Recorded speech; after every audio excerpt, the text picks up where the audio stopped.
La parole est à Monsieur Jean-Luc Poudroux. Merci, Monsieur le Président. Ma question s'adresse à Madame la ministre de l'Outre-mer. Le gouvernement persiste à remettre en cause le dispositif des contrats aidés, alors que celui-ci constitue une alternative à la lutte contre la précarité des ultramarins, plus importante encore que sur le territoire hexagonal. Les conséquences sont déjà dramatiques à La Réunion.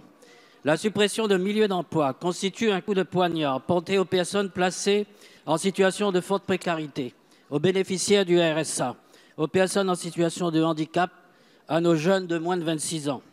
L'emploi des Réunionnais n'attend pas. Les contrats aidés ne sont pas la solution idéale, mais ils répondent à une urgence. De nombreuses structures associatives, en particulier dans le milieu culturel et sportif, fortes contributrices de liens sociaux, ont été fragilisées. Certaines ont même été contraintes de fermer. De graves dysfonctionnements ont lieu dans nos écoles.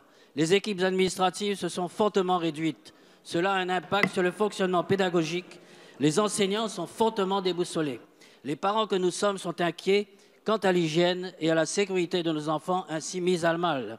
Une nouvelle épidémie, la dengue, a pris des proportions inquiétantes car nous sommes aujourd'hui à la veille de l'activation du niveau 5, soit le plus critique. Des moyens constants sur des emplois verts nous auraient permis d'éviter cette situation. Ces constats sont alarmants et n'avaient pas été prévus par des études. Notre vivre ensemble est en danger.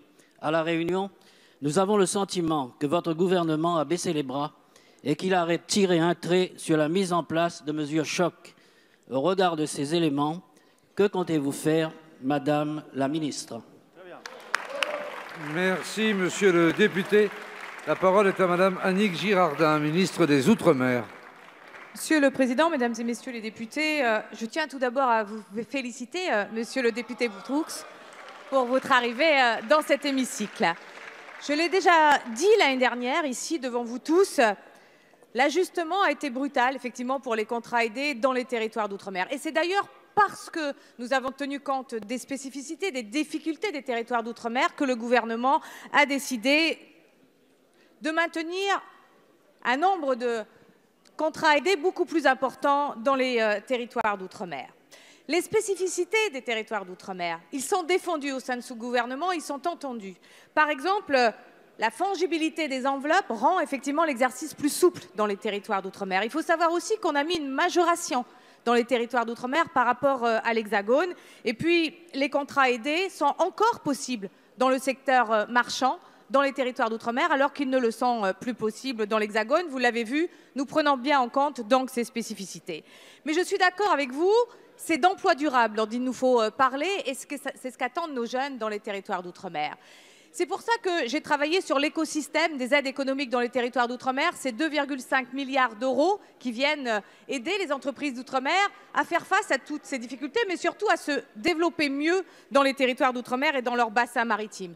C'est pour ça qu'aussi, avec Muriel Pénicaud, nous avons travaillé sur la formation et l'apprentissage des jeunes dans les territoires d'outre-mer. C'est 700 millions d'euros qui seront consacrés dans les 4 années à venir à la formation des jeunes ultramarins. Il faut maintenant sur les territoires qu'on se mobilise pour définir les secteurs qui sont porteurs et pour répondre aux besoins des territoires d'outre-mer. Nous y veillons. Et puis, l'engagement de l'État, c'est aussi des investissements très importants en termes d'infrastructures sur les territoires d'outre-mer. Un seul exemple, 1 milliard d'euros pour les établissements et les hôpitaux des territoires d'outre-mer, qui a été décidé par Agnès Buzyn pour venir effectivement donner là aussi du travail et permettre de travailler dans des meilleures conditions dans les territoires d'outre-mer. Voilà. Merci, en conclusion, pour 2019, nous maintenons l'effort.